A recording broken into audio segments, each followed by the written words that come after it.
Ladies and gentlemen, welcome back to the channel. Today we are doing something a little bit different just because I have been extremely short on time lately. For all of you guys who stick around and watch the content, I really appreciate you. I apologize for the fact that there's not been as many videos going up on the channel lately. I have started a new job and have just been really busy trying to figure out how to make this new schedule work. But I did want to talk about Apex Legends Season 19 because there are a lot of really exciting things coming this season, and I wanted to cover just a few of them right now. First of all, we're getting a new support legend. I am super excited about this. Support is my favorite class in every game, and so the fact that we are getting a new support legend with useful abilities is exciting. She's actually going to be able to heal her party, which is something that we don't really have in the game as of yet. Of course, Lifeline's got the drone, but this is shield heals, and shields in Apex are everything. So really excited for this character. I think it's a huge mistake that they're releasing yet another character with a slow ability. We've seen how toxic that can be on Seer, and they're just adding it to another character as their ultimate. So we'll see how that goes. I think it's going to feel terrible. I think that people are going to complain about it because Apex is all about movement, and when you restrict movement, people get upset. But nonetheless, I want to get through some of these other patch notes. There's a couple of things in particular that I want to talk about. Storm Point. Lots of awesome changes on Storm Point. They've made the map smaller. They've gotten rid of a lot of the empty space, added some new POIs, so there's something of interest in pretty much every corner of the map as far as I can tell. And it looks like it's gonna be a really cool update, but people will always find reasons to not like this map. I've always kind of liked it. I understand why people don't, but I'm a little bit biased in this case. Not gonna talk too much about the anti-cheat updates. It's not really important for what I want to cover in this video.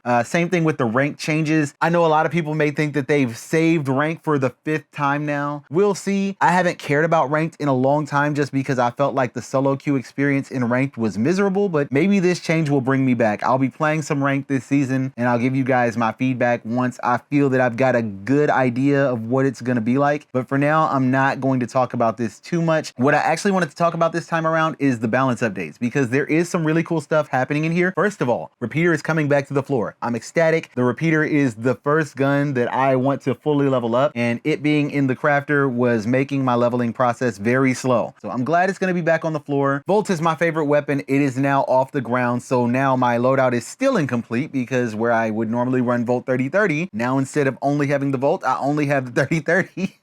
And yeah, I'm just gonna have to deal with that. But there are other changes here that I actually wanted to talk about, mainly in the weapon update section. So the 30-30 has increased hipfire spread. This is not a huge deal depending on how much they increase it by. The weapon is good in close quarters at the moment, but it's not necessarily meant for that. Typically, you would rather reload than switch to the repeater and use the inaccurate shots, but it's been nerfed once again because apparently it was too good. I don't know why they're buffing the bow. The bow is fine. It's ridiculously strong. It's probably the best long-range weapon in the game in terms of speed and damage. It didn't need a buff in the slightest. I don't understand why this is happening, but it is what it is. I do like the fact that the shatter caps is now going back on the select fire, because sometimes you just want to hip fire and get that quick high damage shot. The charge rifle, improved bullet drop ballistics. The charge rifle was changed up. It's way more fun now, but we have to acknowledge the fact that this gun is still ridiculous. The longer the range is, the higher damage you get when you hit somebody, and I was hitting 122 headshots, sometimes more than that with the charge rifle. So they've increased the bullet drop. I'm assuming that means that the ranged shots are going to be a little harder to hit, but in doing that, they've also increased the projectile size, so you're less likely to just outright miss, but you're not going to be hitting those headshots as consistently as you were before. Hemlock received a damage reduction. It's probably necessary. A lot of people don't like dying to the Hemlock. Nerfing the Hemlock does make sense. Longbow increased projectile size. I don't know who's missing shots with the longbow. It's really not that hard, but it seems like this season you can see the Sentinel also got an amp shot projectile size increase. I'm happy that snipers are getting a buff. I like snipers. It's my favorite weapon class outside of using the repeater. I love using the sniper rifles, so the fact that they're getting a buff is awesome for me. To be honest though, I'm not even sure that this is gonna matter. People don't really like snipers in this game. At least the mainstream players don't really like snipers in this game, so maybe these changes won't make a difference. Longbow is really good right now and nobody's really using it outside of maybe ranked, so we'll see. see what this looks like down the line, but I don't know if people are going to be happy with these sniper changes. And now we get to the points that I wanted to really talk about, the legend changes. First off, Bangalore, double time reduced from 3 seconds to 2 seconds. Huge. I hate Bangalore. I'm just gonna come out and say it. She's not even that strong. I just hate this character. That said, I feel like Bangalore has been the most balanced legend in the game for quite some time now, and she's never really gotten the buffs and the love that I feel like the Bangalore community deserves. I'm gonna take off my bias blinds right now and say that Bangalore probably needed more love than she needed hits. Ever since they nerfed a lot of the scan characters, I understand why Bangalore has kind of gone up a bit in popularity, and so maybe they're trying to bring that in a little bit, but I don't think the character needed that much of a hit. I do, however, agree with the smoke lifetime reduction time. I feel like Bangalore smoke is up forever, and it wouldn't bother me so much, but I feel like every time I'm in a fight and I'm winning the fight with a Bangalore on my team, they shoot smoke in the middle of that fight and let the enemy get away. I don't know what it is about the Bangalores that I end up with on my team, but they really do not seem to understand the smoke timing at all. But also they reduced the stun duration on Rolling Thunder, and I do kind of understand where this is coming from. If you ever have been caught by the Bangalore stun, it feels like you're stunned forever. You have no chance to fight back whatsoever. But at the same time, her ult does take a very long time to actually explode. So if you're caught in it, maybe as a non-mobility character, this is more likely, but most mobility characters can get out of it instantly. And if you have a team mobility character like Horizon, you really don't have to worry about it. I don't know that Bangalore needed these nerfs, to be honest, but here we are. Catalyst also receiving lots of nerfs. One of these I agree with. The core no longer blocks projectiles, allowing bullets to pass through. I think it's really stupid that Catalyst could stand behind the little circle if you guys were in a fight and the circle would block damage. That's not what the ability is meant for. I don't care what you say, Catalyst mains. It's not supposed to do that. That was dumb. But